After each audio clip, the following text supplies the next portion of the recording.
Olá, meus amigos e amigas. Que a graça e a paz do Senhor estejam com todos vocês. Hoje, vamos mergulhar fundo em um dos capítulos mais inspiradores de toda a Bíblia. Hebreus, capítulo 11. Este é um lugar especial nas Escrituras, frequentemente chamado de a Galeria dos Heróis da Fé. Mas o que exatamente é essa fé que moveu montanhas e transformou a história? Vamos descobrir juntos. O capítulo começa com uma definição poderosa. Ora, a fé é a certeza daquilo que esperamos e a prova das coisas que não vemos. Pense nisso por um momento. Não é um otimismo vago, não é um pensamento positivo. A fé bíblica é certeza. É ter a convicção absoluta de que as promessas de Deus são verdadeiras, mesmo quando nossos olhos físicos ainda não conseguem ver o resultado. É como ter o título de propriedade de uma casa que ainda não foi construída. Você sabe que ela é sua. A fé, portanto, tem dois componentes essenciais. O primeiro é a esperança. Não uma esperança do tipo, tomara que aconteça, mas uma expectativa confiante, ancorada no caráter de Deus. Sabemos que Ele é fiel, então esperamos com certeza. O segundo componente é a convicção sobre o que não se vê. Vivemos em um mundo que grita, ver para crer. Mas a fé nos convida a uma realidade superior. Crer para ver. A fé enxerga o invisível e trata o futuro prometido por Deus como uma realidade presente. Logo no início, o autor nos dá exemplos práticos. Pela fé, Abel ofereceu um sacrifício superior ao de Caim. Não era sobre o que ele deu, mas sobre o coração com que deu. A fé agrada a Deus. Sem fé, é impossível agradá-lo. Pela fé, Enoque foi transladado. Ele andou tão perto de Deus que, um dia, simplesmente continuou essa caminhada para a eternidade. A fé nos aproxima de Deus de uma maneira íntima e transformadora. E então, chegamos a um dos gigantes da fé, Noé.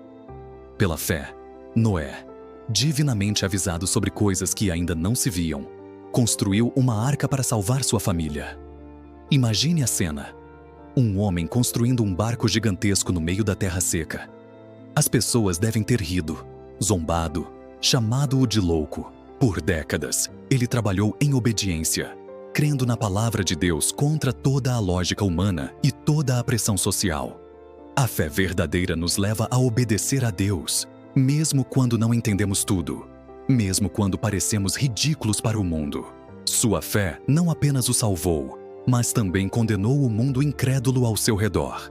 Depois, o capítulo nos apresenta Abraão, o pai da fé. Pela fé, Abraão obedeceu e saiu, sem saber para onde ia. Ele deixou sua terra, sua segurança, sua zona de conforto, tudo baseado numa promessa. Quantos de nós teríamos essa coragem? Deixar tudo para trás por uma voz que diz, vá. Essa é a fé que se move. A fé que age. E não para por aí. Pela fé, ele habitou como estrangeiro na terra prometida, vivendo em tendas, porque esperava a cidade que tem fundamentos, da qual Deus é o arquiteto e construtor. A fé nos dá uma perspectiva eterna. Ela nos lembra que este mundo não é nosso lar definitivo. Estamos apenas de passagem, caminhando em direção à nossa pátria celestial. E Sara? Pela fé, a própria Sara, que era estéril e já de idade avançada, recebeu poder para conceber, porque considerou fiel aquele que lhe havia prometido. Ela riu no começo, duvidou, mas sua fé amadureceu. Ela mudou o foco da sua incapacidade para a capacidade de Deus. A fé não ignora os problemas, mas ela exalta o poder de Deus acima dos problemas. A jornada de fé de Abraão culmina no teste supremo: oferecer seu único filho, Isaque, o filho da promessa. Pela fé, Abraão ofereceu Isaque. Como isso é possível? O texto nos dá a resposta. Ele raciocinou que Deus era poderoso para ressuscitá-lo dentre os mortos. A fé de Abraão não era cega. Era uma fé lógica, baseada no que ele conhecia sobre o caráter de Deus. Se Deus prometeu uma descendência através de Isaque, e agora pede Isaque de volta, Então Deus deve ter um plano. Talvez a ressurreição. A fé verdadeira confia na soberania e na bondade de Deus, mesmo nos momentos mais sombrios e incompreensíveis. A galeria continua com Isaac, Jacó e José, todos abençoando seus descendentes com olhos de fé, enxergando o futuro que Deus havia prometido. Depois, vemos Moisés. Pela fé, seus pais o esconderam. Pela fé, o próprio Moisés, já adulto, recusou ser chamado filho da filha de Faraó, preferindo ser maltratado com o povo de Deus a desfrutar os prazeres transitórios do pecado. Ele considerou a humilhação por Cristo uma riqueza maior do que os tesouros do Egito. Que escolha poderosa! A fé nos ajuda a avaliar corretamente o valor das coisas. O que é eterno vale infinitamente mais do que o que é passageiro. Pela fé, ele deixou o Egito, sem temer a ira do rei, pois permaneceu firme como quem vê aquele que é invisível. A fé nos dá coragem sobrenatural. E o povo de Israel? Pela fé, atravessaram o Mar Vermelho como por terra seca. Pela fé, as muralhas de Jericó caíram depois de serem rodeadas por 7 dias. Pela fé, a prostituta Raabe não pereceu com os desobedientes, porque acolheu os espias. A fé age e salva. Gideão, Baraque, Sansão, Jefté, Davi, Samuel e os profetas. A lista é longa. Homens e mulheres que, pela fé, conquistaram reinos, praticaram a justiça, alcançaram promessas, fecharam a boca de leões, apagaram o poder do fogo e escaparam do fio da espada. Da fraqueza, tiraram força. Mas o capítulo 11 não fala apenas de vitórias espetaculares. Ele também fala de um outro tipo de fé, talvez ainda mais profunda. A fé que persevera no sofrimento. Houve aqueles que foram torturados, que enfrentaram zombarias e açoites, prisões, foram apedrejados, cerrados ao meio, mortos ao fio da espada. Andaram vagueando vestidos de peles de ovelhas e de cabras, necessitados, aflitos e maltratados. O texto diz que o mundo não era digno deles. Essa é uma reflexão poderosa.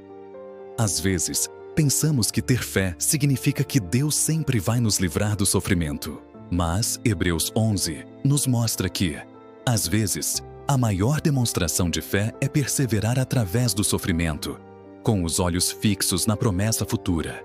Todos esses heróis, embora tivessem um bom testemunho pela fé, não receberam o que havia sido prometido em sua vida terrena.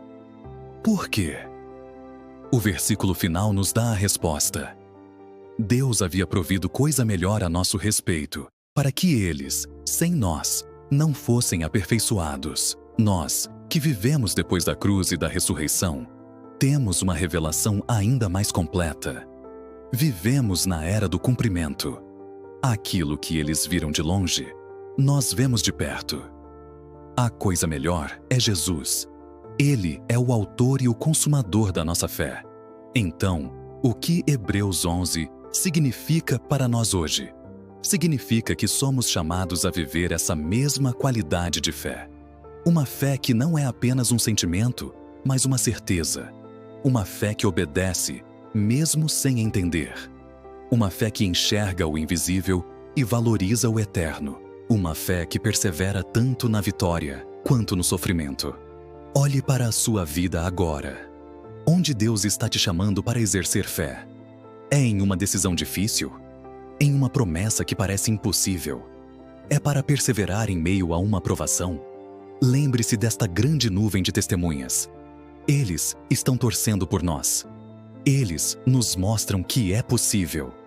Portanto, como diz o capítulo 12, que vem logo a seguir, vamos nos livrar de todo o peso e do pecado que nos envolve e correr com perseverança a corrida que nos foi proposta, olhando firmemente para Jesus, o autor e consumador da nossa fé. Ele é a razão da nossa esperança, a prova daquilo que não vemos e a nossa maior inspiração. Que a história desses heróis da fé inspire você a viver uma vida de confiança radical em Deus. A fé não é um salto no escuro, é um passo seguro na luz da palavra de Deus. Obrigado por me acompanhar nesta reflexão profunda sobre Hebreus 11. Se esta mensagem tocou seu coração, compartilhe este vídeo com alguém que precisa de um incentivo na sua caminhada de fé. Deixe seu comentário sobre qual herói da fé mais te inspira. Que Deus te abençoe, rica e poderosamente. Não se esqueça de se inscrever no canal para mais estudos como este. Até a próxima!